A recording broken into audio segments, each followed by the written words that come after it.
Bismillahirrahmanirrahim. Assalamualaikum warahmatullahi wabarakatuh. Apa khabar anak-anak? Hari ini kita teruskan pembelajaran kita dalam bidang sirah dengan tajuk Perjanjian Hudaibiyah. Okay, sebelum tu mari kita lihat peta di mana letaknya Hudaibiyah. Okay, antara Madinah dan berhampiran dengan Mekah. Okay. Seterusnya mari kita lihat pembahagian latar belakang peristiwa Perjanjian Hudaibiyah yang telah Ustazah buat.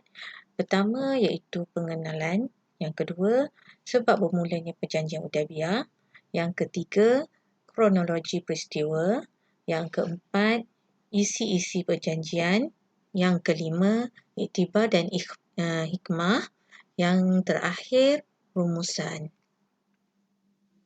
Untuk pengenalan Perjanjian Hudaibiyah, okey, Ustazah dah buat gambar rajah macam ni. Kamu lihat dan cuba fahami.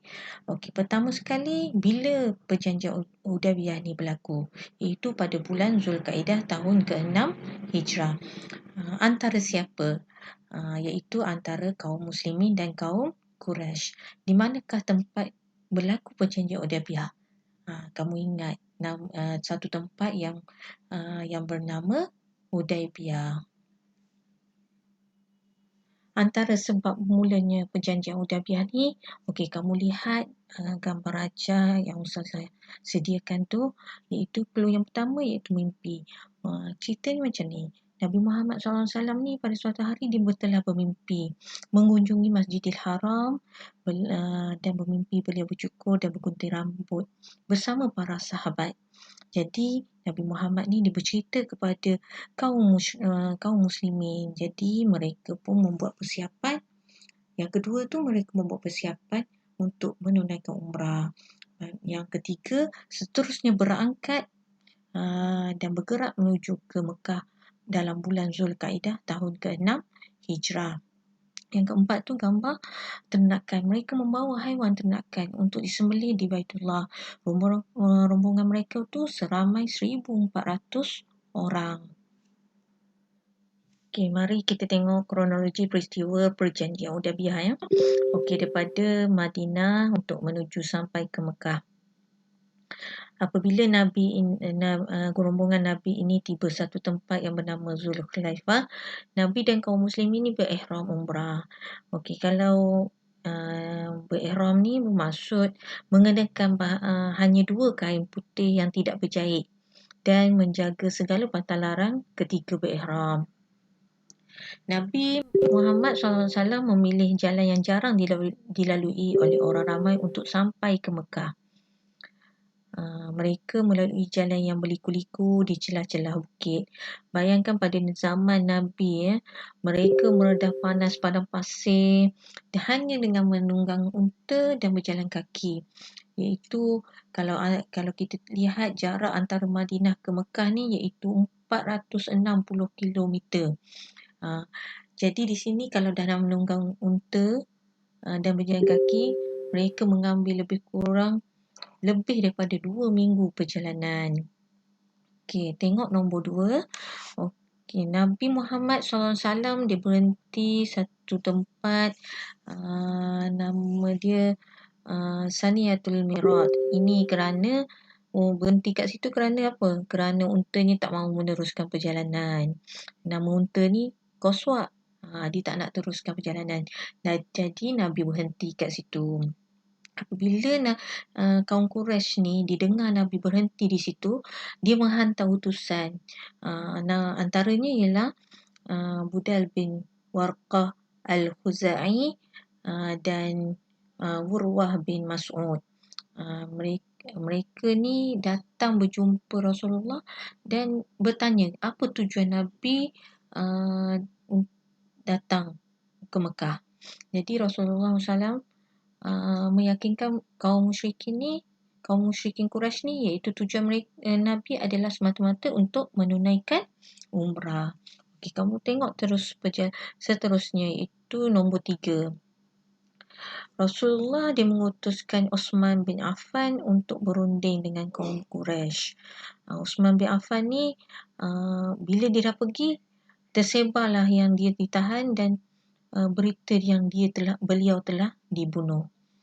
Baginda mengajak kaum muslimin berbai'ah untuk bersama-sama mempertahankan hak dan kesucian Islam. Bai'ah ni iaitu ikrar taat setia. Okey, yang keempat, ikrar taat setia yang dilakukan oleh Nabi Muhammad dan kaum muslimin iaitu dinamakan Bai'ah Ridwan yang berlaku di bawah sepohon pokok. Okey, itu antara kita sambung yang kelima dan yang keenam, seterusnya sampai ke Mekah. Yang kelima, apabila tersebar tentang Bai'ah Ridwan, kaum Quraisy ni berasa gerun dan mahu berunding dengan kaum muslimin. Jadi apabila mereka berunding, maka termeterailah perjanjian Hudaybiyah secara bertulis apabila Nabi Muhammad SAW bersetuju dengan syarat yang telah dikemukakan.